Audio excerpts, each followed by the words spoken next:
cupboards and pillowcases. The owner, a junior civil servant.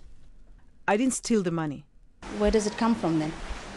That's why I told you. I'll say it in the court of law, not here. But if you've got nothing to hide, surely you can tell us. I don't have anything to hide, and I'm not hiding anything else. But I have my right to say it in a court of law, not here. So I'm not saying anything about the money that was found here. It is thought that over an 8-year period, hundreds of millions in various currencies was stolen through illicit payments. 70 people have so far been charged with theft and money laundering. People have to be afraid of government money. It's in a country like ours, the needs are so enormous. And to imagine that just a few people were able to get their hands on this much money, it is quite discomforting. It's unpatriotic. It's evidence such as these cars that will be used in court to prove the mass looting that took place. As investigations continue, this could well be the tip of the iceberg. This scandal forced international donors to freeze much-needed aid money to Malawi. It is a crisis of confidence. And unless there is transparency and everybody has the feeling and the trust that the crisis has been addressed with full determination, confidence will not return. The looting has been catastrophic on the national budget. Malawi appears to have very little to show in terms of development since its independence 50 years ago. And in all of this, it's the rural poor who are suffering the most. The only thing I can remember receiving as help from government is a 2-kilogram bag of fertilizer, and that went a long way. But apart from that, we never get any support in the villages.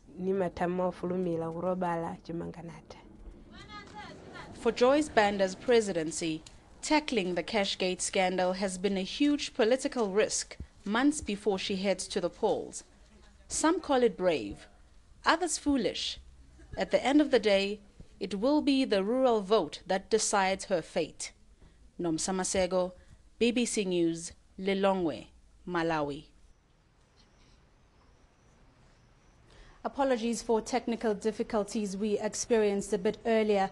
I am now joined by Malawi's Finance Minister, Dr. Maxwell Mkwalazamba, who we were asking you a question in terms of exactly how much money was stolen from the government coffers, and you said that from all accounts it looks like it was $20 million US.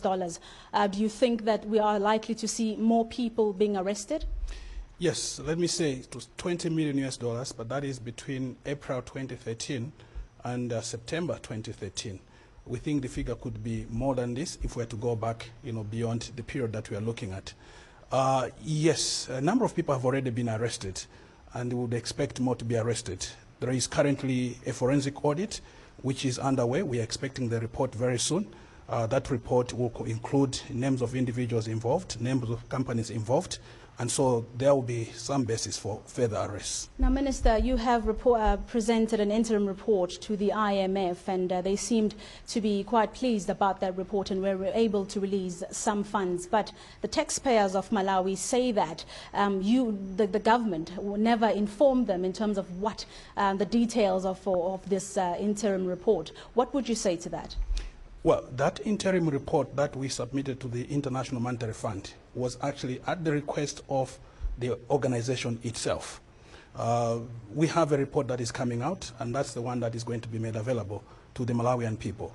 The report that was presented, like I said, just highlights some of the weaknesses that led to individuals stealing money from government, coffers. So all I can say is that once this report is ready, yes, at an appropriate time, we'll share it with the Malawian people. And with that, it's back to London.